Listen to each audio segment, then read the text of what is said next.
you're standing now and where in the entire facility, it would not be near this, where it is now, unless it was built for Mr. Jerry. That's right. Mr. Jerry, we want to say thank you.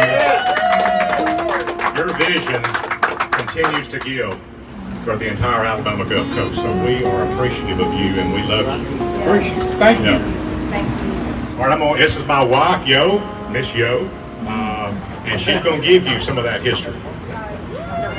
Thank you, Mr. Jerry, for inviting us tonight. I'm Yo Johnson. I am 6th generation Baldwin County on my mother's side and 4th on my daddy's, so even my dirt is from Baldwin County.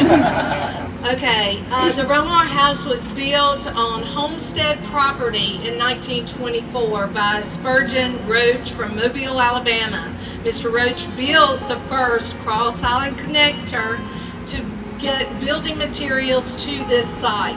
The house was originally called the Roach House. His friend Carl Martin built a house on the east side of the Roach House, and when Martin's house burned, his family started using the Roach House, and eventually the house was named the Romar House, using the first syllable of Roach and Martin to come up with the name Romar. It is a syntax that was commonly used in naming most beach houses and boats on the island. And today, we still have a boat going out of Fort Morgan called Nicole, and that is from their children's first names. And you'll see names of houses that don't make sense and you're trying to sound it out, and that's because that is the name of their children or their grandchildren. So it's on boats and houses, and that was very common always on the island. The caretaker of the Romar homestead, which was adjacent then to the Gulf State Park, was Mac Shelby. Yes, you know, that is where we get the name Lake Shelby. It is from the caretaker of this homestead, Mr. Shelby and his family. Romar Beach, Romar Condominium, Romar everything in this area was named after the Romar house. Mr. Jerry Gilbreath, an attorney, businessman, entrepreneur from Laurel, Mississippi, bought the Romar house in 1980 from Judge Joe Hocklander after Hurricane Frederick destroyed Gilbreath's beach house on West Beach in 1979. And if you haven't ever looked at those photos, it's hard to believe that we overcame that hurricane. We had nothing left but sand. It was, you couldn't even see the beach because when we bulldozed the roads, all you had was big sand dunes on both sides. It was tremendous. But that is when development took off on this island, was after that hurricane, Frederick, in '79. The Romar house was used as Gilbreath's personal beach home until he traveled to Key West, Florida in the 1980s and saw how those old large beach houses had been turned into bed and breakfast inns, and weren't they still just so glorious? In 1991, the Romar house was transformed into the bed and breakfast and renamed the original Romar House Bed and Breakfast Inn. What a glorious day. Thank you for that vision. In 2004, Hurricane Ivan destroyed the bottom floor of the structure and deposited 5 feet of sand on the ground floor. Once again, it was like pixie sticks all over Orange Beach. It was like God had taken all the trees and just dropped them and barely destroyed homes, and no lives were lost during that hurricane. Tremendous blessing from God. For 2 years, Gilbreath and longtime manager Daryl Finley restored the house exactly like it was prior to 2004. The original Romar House Bed and Breakfast Inn reopened August of 2008, and we are celebrating the grand reopening this evening. The Romar House is the only old, unique beach house standing in Gulf Shores, Orange Beach, Perdido Key, that has not been moved or bulldozed down to make way for a condo. In its 100-year history, the grand old house is still standing despite numerous hurricanes and offers of millions of dollars to bulldoze it down to build another condo. Hopefully the history, the charm, the romance of this old house will ensure its continued operation as a 1920s beach house, a second 100 years. Jerry Gilbreath, proprietor and owner, the original Romar house, bed and breakfast inn. We salute you. Thank you. Woo!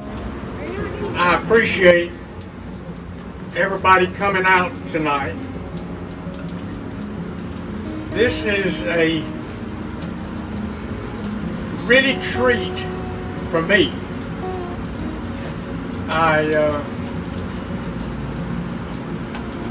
As you can see, I have Parkinson's disease, which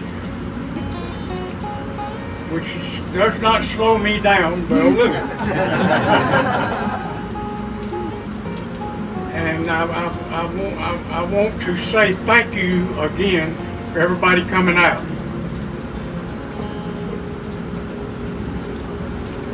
We've got some special people here.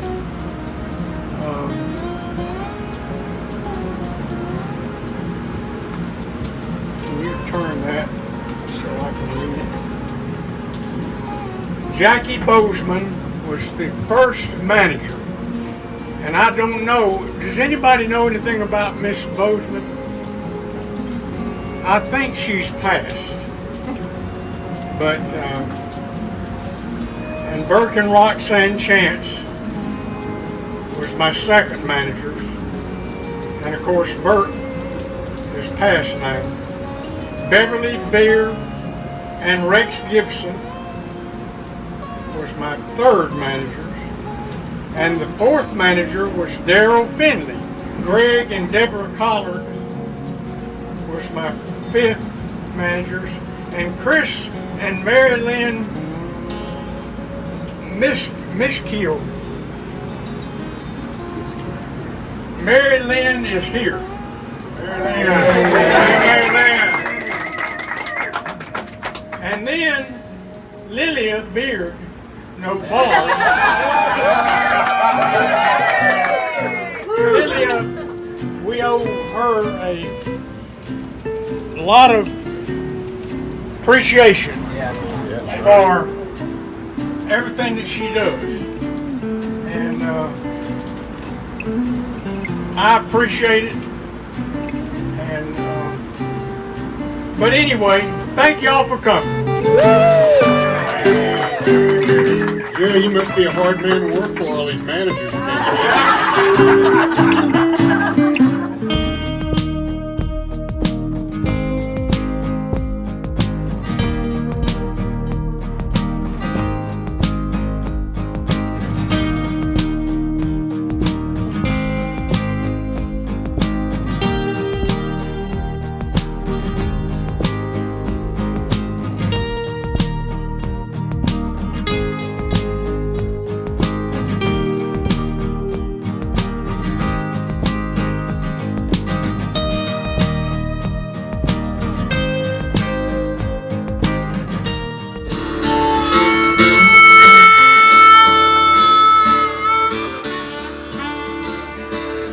In 24 she had just begun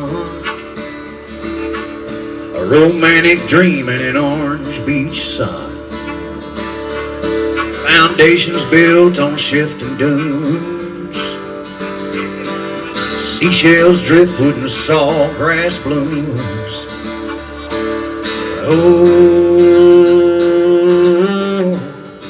it's gonna shine again. 26, 29, 32, 36, 39 storms they blew. Florence, Isaac, Frederick, Camille. But in 2004, well, it got real. When Ivan came rolling in,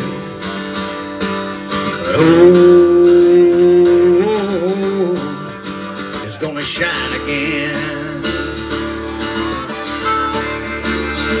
Yeah, you can't keep the good ones down, or they always find a way back off the ground. Ain't no storm to take the crown. Oh, it's gonna shine again.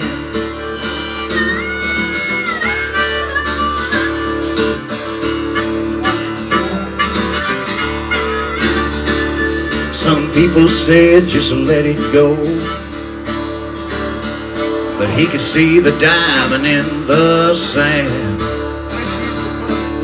working like a devil to save the soul of the house left standing in a Bama wasteland. But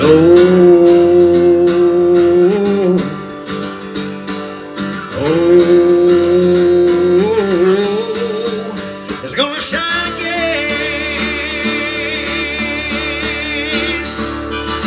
Can't keep the good ones down, for they always find a way back on the ground. Ain't no storm take the crown.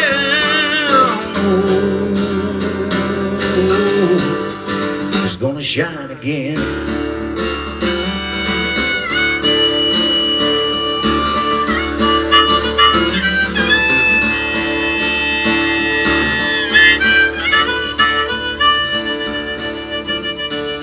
Been standing strong 100 years, through wind and rain, the flood and tears.